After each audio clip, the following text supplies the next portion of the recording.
आणि एकीकडे उद्या ठाकरे गटाच्या आणि शिंदे गटाच्या अपात्रतेसंदर्भातला एक मोठा निकाल समोर येणार असताना जोगेश्वरीच्या कथित भूखंड घोटाळ्याप्रकरणी ठाकरे गटाचे आमदार रवींद्र वायकर यांच्या घरी सकाळी 7 वाजल्यापासून ईडीची छापेमारी सुरू झाली आहे। ईडीच्या 8 अधिकाऱ्यांकडून चौकशी केली जाते, तसंच काही कागदपत्र मिळतात का याची चाचपणी ईडी अधिकारी करतात। सोबतच वायकर यांच्या जोगेश्वरीतल्या श्यामनगर तलावाजवळच्या सेवालय कार्यालय आणि मातोश्री क्लबमधनं ईडी अधिकाऱ्यांनी काही पेपर मागवले आहेत अशी माहिती आहे।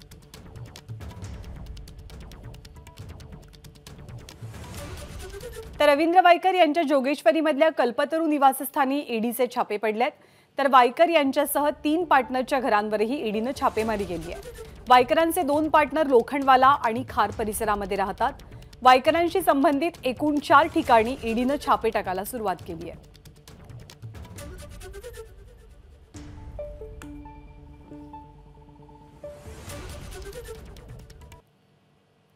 या सगळ्या प्रकरणात रवींद्र वायकरांवरती आरोप काय आहेत, तर जोगेश्वरी विक्रोळी लिंक रोडवरती वेरवली गावात भूखंड घोटाळ्याचा आरोप आहे।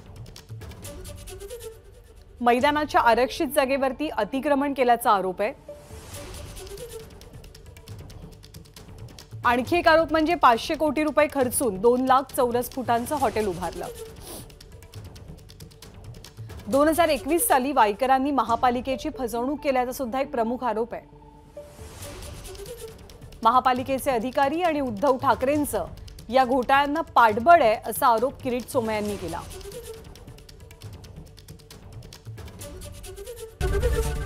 एबीपी माझा, उघडा डोळे बघा नीट।